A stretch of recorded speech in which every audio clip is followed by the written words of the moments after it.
walladhina. Zabar Zir Pesh.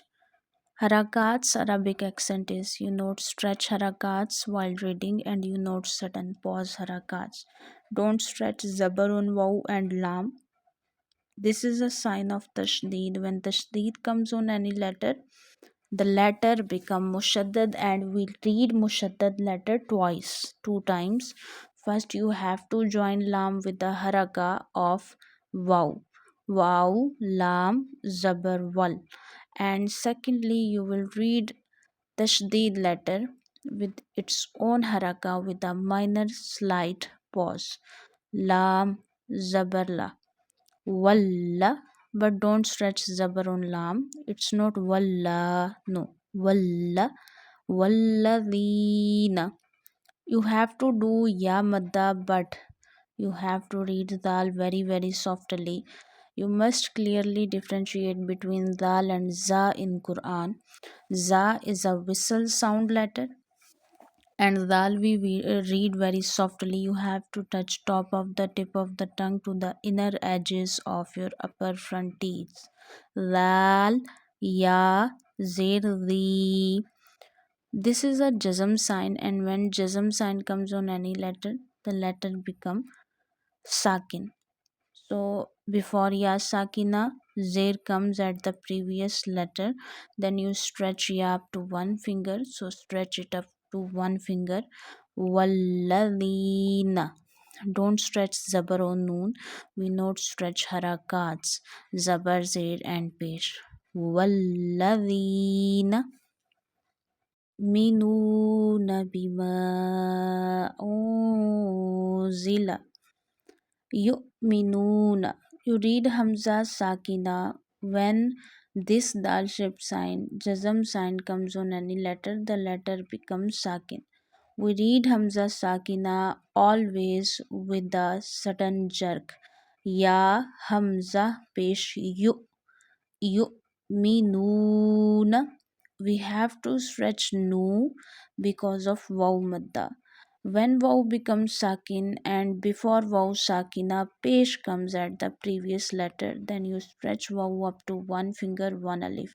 Don't stretch zair below mim and don't stretch zabar on noon because we not stretch zabar zair pesh and we don't pause zabar zair pesh. Yu'minuna. Only you have to stretch nu here. Yu'minuna bima. So bima contain a madde munfasil. It means there is a alif madda. When zabar come before alif, then you stretch alif up to one finger. But you see this sign of mud. You stretch mud. Mud means stretching. We see the letter which is present after mud. If the letter is Hamza, then you stretch mud up to two fingers. So there is a Hamza because when Zabar Zer Pesh Fatah Kasra Zama comes on Alif, Alif become Hamza. So this is Hamza after mud. So you have to stretch this mud sign because of Hamza up to two fingers. Bima, Bima, Zila. In Zila, there is a noon sakin rule which is called ikhfa. There are four noon sakina rules, but I will also tell you only two rules here. After noon sakina, when halaki letter comes, then you don't do Ghunnah in noon sakin. It means you not take noon sakin sound into the nose and you not stretch up to one alif. This is after noon sakin za. Za is not a halaki letter. What are halaki letters? The halaki letters are six letters which are pronounced from our throats. They are Hamza, Ha, Ain, Ha, Wain, Kha. So after noon sakina, these letters come. We don't do gunna in noon sakin. But after noon sakina, the letters come which are not from halaki. Then you stretch noon sakin. You take noon sound into the nose and you stretch noon sakin up to one finger, one alif. Oh, zila. zila. Don't stretch zair below za and don't stretch zabar on lam. Yu'minuna bima unzila bima unzila ilayka. Bima has a madde munfasil when after mad next letter contain hamza. Hamza is when zabar zir pesh comes on alif, alif become hamza. When after mad next letter is a hamza letter, then you stretch that mad because of hamza up to two fingers. Stretch it up to two fingers. Bima zila. Zila contain noon sakina rule which is called ikhfa.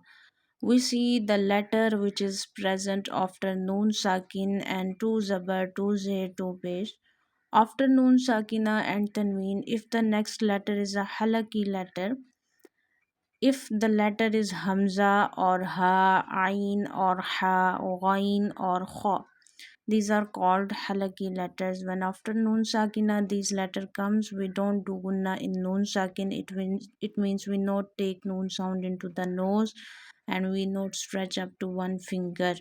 But after noon sakina there are letters which are accept them halkiya letters, like za is not a halki letter.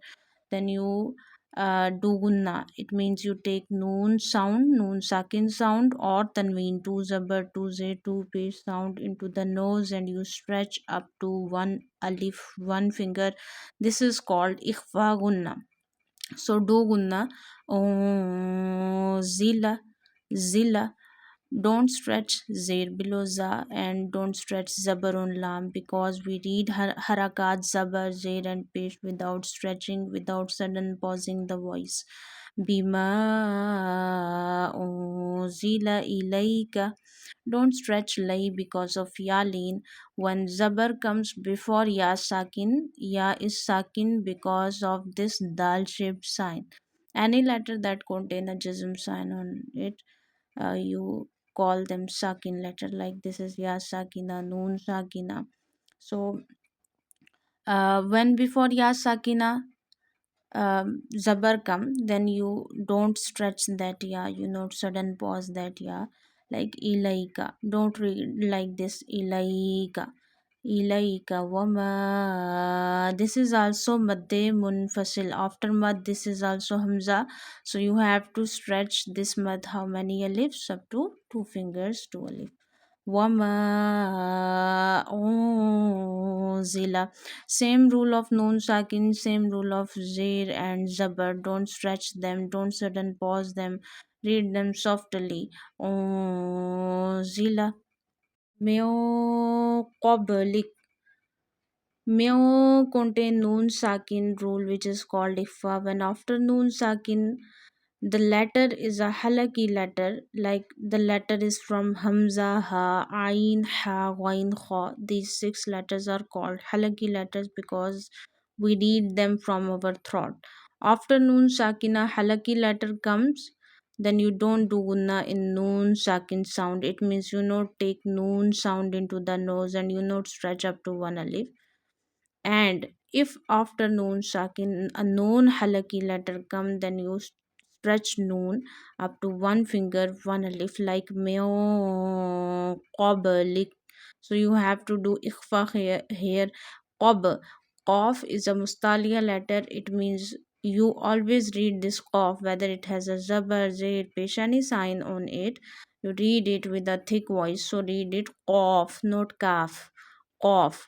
And ba is a kalkala letter. There are five letters. When they contain this dal shaped sign jazm on it, we read them with a movement. They are qaf, this qaf, ta, ba, jim, dal. When they contain a jazm sign on it, we read them with a movement. So read it with the movement. Qab, qablik. We are making kaf sakin because of this jim sign. Jim is a sign of waqf, and if the letter which is present before waqf sign has a zabar, zair, pesh on it, you make them sakin. Qablik, meo qablik, wabil akhiratihum. Wabil akhirati. You have to stretch this khadi zabar standing fatha on hamza because we read khadi harakats, standing harakats by stretching up to one finger, one alif. Wabil akhirati. Kha is a mustalia letter. You have to read kha with a thick voice. Khi. Don't stretch zair below kha. Read raw also with a thick voice because of zabar on it. When raw has a zabar or pesh to zabar to pesh on it, then you read raw with a thick voice. But don't stretch zabar on raw. Don't stretch zair below ta. Wabil akhirati. Only you have to stretch a because of standing fatha. Wabil akhirati. بالآخرة هم يوقنون وبالآخرة. You have to stretch Hamza because of Khadi Zabar. We stretch standing Fatha up to one finger, one alif. This is Kha, which is Mustalia letter. Mustalia letters are those letters which are always read in Quran with a thick voice. Kha, Swad, Dad, Ta, La, Ghain, and Qaf. So Kha is a Mustalia letter. Read it with a thick voice. Akhirati. Don't stretch Zair below Kha. Don't stretch Zabar on Ra, but read Ra with a thick voice because of Fathar Zabar on Ra. Wabil Akhirati. Ti. Don't read it Ti. Don't stretch Zair below Ta. Hum. Ha. Mim. Pesh. Hum. Yuqinun. I am stretching you because there is a pesh before waw sakin. When pesh come before waw sakina, you stretch waw up to one finger. Qaf is also a mustalia letter, which is always read in Quran with a thick voice, and in noon there is a waw madda again. So stretch it up to one finger to three fingers here, and but in you have to stretch only one finger you here. وبالآخرة هم يوقنون